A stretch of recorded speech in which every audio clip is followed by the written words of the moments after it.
Նախ իմ առաջի հարցի հետ կապված եւս մեկ անգամ փաստվեց, որ հայտնի զրպարտիչը, ստախոսը, որ դատարանի վճռով պետք է ներողություն խնդրի հայեղափոխական դաշնակցությունից, հերթական սուտը, կեղծիքը, մոլորությունն է տարածել մեր հասարակությանն ու հանրությանը, ահավասիկ պարոն Մկրտչյանի պատասխանը, որ տրվեց այս ամբիոնից ասելով, որ նման բան գոյություն չունի։ Փաստորեն նման ստախոսները, սրիկանները պարբերաբար հանրությանը մոլորության մեջ են գցում, ոչ միայն կուսակցությունների անունը արատավորելով, այլ մեր երկրի բարի համբավը, պատիվը արատավորելու հետ կապված, եւ ես կարծում եմ, սա լրջագույն խնդիր է,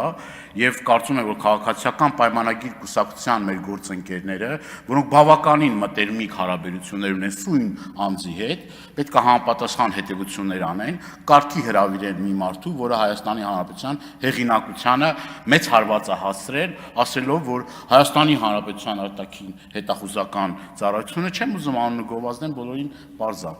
Եթե պետք է կարող եմ ասեմ, որ խնդիր չկա, ով որ չի հասկացել, իմանան, որ Արման Բաբաջանյանի մասին է խոսքը, եւ դուք պետք է, պարոն Քոչարյան, կանչեք այդ անձին եւ, ասես ասած, իր սանձերը քաշեք, որովհետեւ չի կարելի Հայաստանի Հանրապետության հեղինակության հետ այդպես խաղալ։ Եվ նաև իրապահ մարմինների ուշադրություն եմ ուզում հրավիրել նման ուրեմն դեպքերը կանխելու ուղղությամբ։ Ինչ վերաբերում է իմ մյուս հարցին, որը որ կարծում եմ, որ բավական լայն շերտերին պիտի մտահոգի եւ ինձ առավել եւս հետաքրքիր է, որպես տավուշեցի, կապված է ոսկեպարի հատվածի հետ կապված, որի վերաբերյալ բազմաթիվ մեղադրանքներ են հրճել իմ հասցեին, իբր այդ տարածքները արդեն երևի մի երկունից հետո էլ ֆրակցիա անունից էլ ֆրակցիա անունից հիմա չեք կարող, այդպես հետո պատգամավորներ կան ելույթ ունեցող, ֆրակցիայի ժամանակ կհրավիրեմ, պարոն Դանիելյան։